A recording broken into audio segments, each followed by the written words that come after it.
Lavender Fields nag-trending, grabe ang viewers, 629,565. Grabe ha, almost 1M.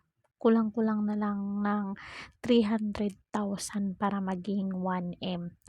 Tinutukan at pinag-usapan ang debut episode ng Lavender Fields, ang pinakabagong drama thriller series ng ABS-CBN na pinagbibidahan ni Jody Santamaria, Jericho Rosales at Janine Gutierrez dahil sa misteryosong plot at mga karakter nito. Kaya naman umani ito ng 629,565 peak live concurrent views sa Kapamilya Online Live at nakakuha ng iba't ibang trending topics sa social media.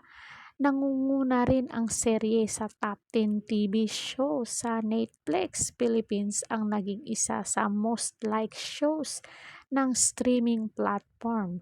Pasok rin ito sa trending list ng Twitter na may topics na #LavenderFields, #LavenderFields ang unang tagpo, Judy Santamaria, Janine Gutierrez, Judy as Jasmine Flores. Sa plot episode noong Lunes, September 2, nakilala ng mga manonood si Jasmine Judy, isang florist na natagpuan ang isang sugatang Arthur Jericho sa kanyang hardin. Dahil sa pabalik-balik na pagbisita ni Arthur, tuluyan nang nahulog ang inosenteng dalaga. Ngunit ang hindi alam ni Jasmine na piking katauhan pala ang ipinakita ni Arthur at ang tunay niyang pangalan ay Tyrone. Nalaman din ng viewers na nasa punto na ng hiwalayan ang relasyon ni Tyrone sa kanyang asawang si Irish na Janine. Matapos ang insidente ng kanyang surprise birthday party, samantalang bumuhos naman ang papuri ng natanggap ng show sa netizen dahil sa kapanapanabik na storyline at mahusay sa pag-arte ng powerhouse cast.